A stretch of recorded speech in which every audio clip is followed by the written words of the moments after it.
बिस्मिल्लाहिर्रहमानिर्रहीम। अस्सलाम वालेकुम नाज़रीन, आप यूट्यूब चैनल देख रहे हैं। मैं इमरान ख़ान हूँ। पाकिस्तान तहरीक इंसाफ ने इमरान ख़ान साहब की क़यादत में बहुत सारे अजीब अजीब काम किए हैं। अभी एक केस चल रहा है मखसूस नशस्तों का सुप्रीम कोर्ट ऑफ पाकिस्तान में। उसमें पाकिस्तान तहरीक इंसाफ ने अपनी एक दरख्वास्त दायर की है। अब अगर आप इस दरख्वास्त को देखें तो ये टेक्निकली बड़ी साउंड है। यानी अगर मैं ये कहूँ कि इमरान ख़ान ने एक तीर से कई शिकार कर लिए हैं तो ये गलत नहीं होगा।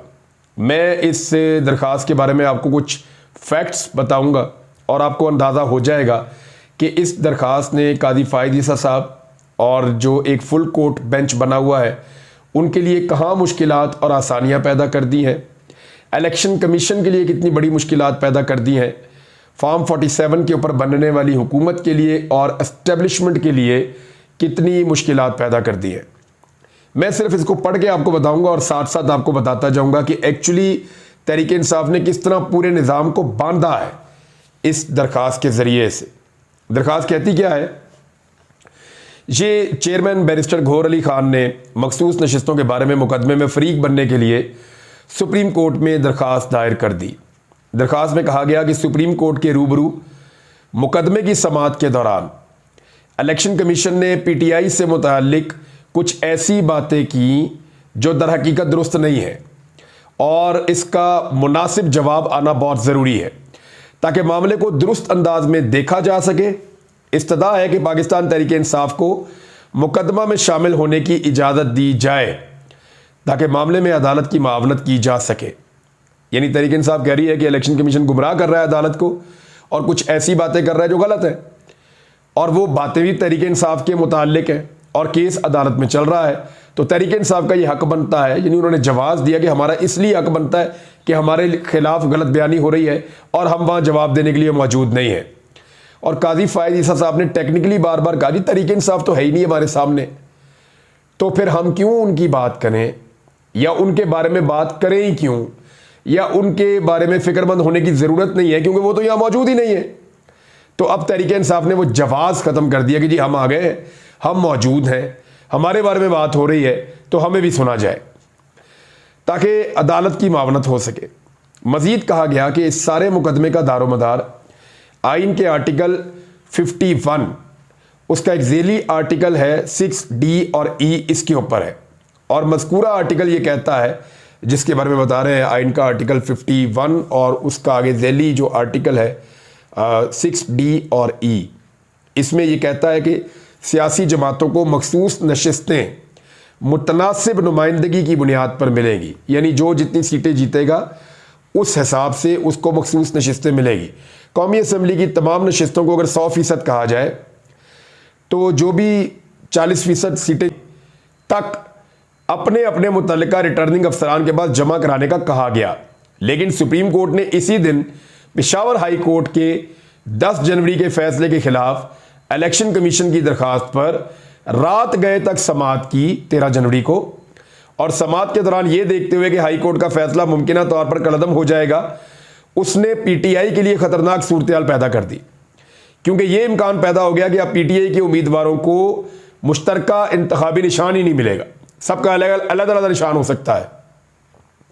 तो इस सूरत में PTI ने फौरी तौर पर PTI नजरियाती के साथ मुतबादिल बंदोबस्त किया और PTI नजरियाती ने PTI उम्मीदवारों को टिकट जारी कर दिए।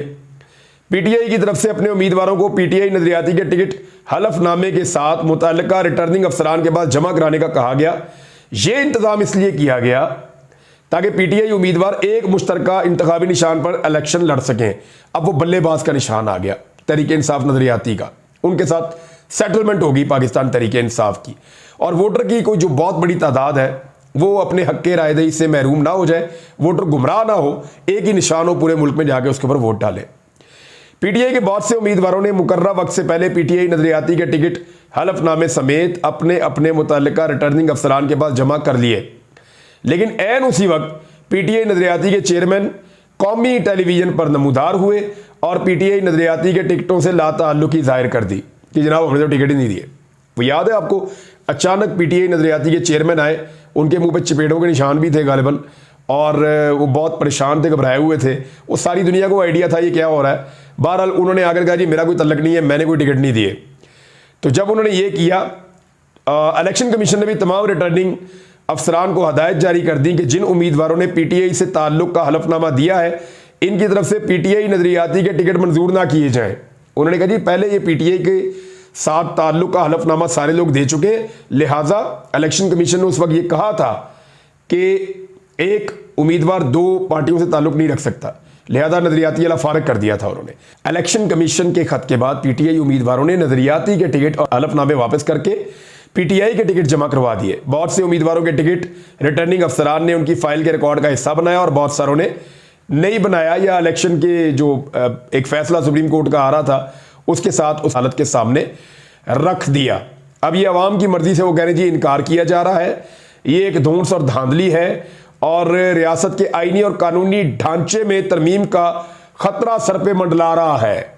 यानी नाम लिए बगैर एक और चीज भी कर दी पाकिस्तान तहरीके इंसाफ ने कि ये एक बहुत बड़ा फ्रॉड हो रहा है और जो लोग जीते भी नहीं उनको दो तिहाई अक्सरियत दिलवाई जा रही है ताकि रियासत के अंदर जो आईन मौजूद है उसके ढांचे में तब्दीली की जा सके। अब वो क्यों तब्दीली करनी है? वो एक इसलिए तब्दीली करनी है कि एक एक्सटेंशन हो जाए। तो नाम लिए बगैर पाकिस्तान तहरीके इंसाफ ने एक्सटेंशन वाला मामला भी यहां पे छेड़ दिया। तो ये है जनाब पाकिस्तान तहरीके इंसाफ का वो दरखास्त जिसको इन्होंने शामिल किया है। तो एक तीर से बहुत सारे शिकार किए अगर आप गौर करें तो। नाज़रीन कुछ और खबरें भी हैं और रऊफ हसन साहब ने दो बड़ी अहम चीज़ें की हैं। एक उन्होंने कहा जी इमरान खान साहब ने जो शहबाज शरीफ ने ऑफर किया है बड़ा कैटेगोरिकली इमरान खान साहब ने कह दिया जी कोई मुज़ाकरात नहीं करने इनके साथ। उन्होंने क्या कहा ये मैं आपको बता देता हूं। इमरान खान ने कहा है कि मैंडेट चोरों से कोई बात नहीं होगी, कोई डील नहीं करूंगा। शहबाज शरीफ की मुज़ाकरात की पेशकश को इमरान खान साहब ने मुस्तरद कर दिया है। तो ये तो रऊफ हसन साहब ने बहुत क्लियरली बता दिया। एक और बात उन्होंने बताई, उन्होंने कहा जी फवाद चौधरी, इमरान इस्माइल वगैरह एस्टेब्लिशमेंट के छोड़े हुए लोग हैं। इमरान खान ने वाजे कहा है कि ये लोग अब पार्टी से बाहर हैं। ये वो चूहे हैं जो जहाज से उस वक्त छलांग मार गए जब वो डूब रहा था। रऊफ हसन साहब ने इमरान खान साहब से मुलाकात की और उसके बाद ये दावा अगर इस जमहूरी हुकूमत को ना गिराया गया तहरीके अदम एतमाद के नतीजे में तो आपको नताइज भुगतना पड़ेंगे। ये धमकी थी या अब जो कांग्रेस की करारदाद है वो धमकी है? अब की करारदाद तो ये है ना कि जी इलेक्शन में जो धांधली हुई है उसके ऊपर तहकीकात करवाई जाए, इंसानी हुकूक की खिलाफ वर्जियां बंद की जाए, लोगों को बोलने का राइट दिया जाए, लोगों के ऊपर जुल्म और जबर बंद किया जाए, आज़ादी इजहार राय भी और जमहूरियत की आज़ादी होनी चाहिए। ये वो सारी चीज़ें जो पाकिस्तान में रोज़ाना हम भी बोलते, और ये वो सारी चीज़ें जो यही वाली हुकूमत जो आज हुकूमत में है कल अपोजिशन में थी वो भी यही बात करती थी।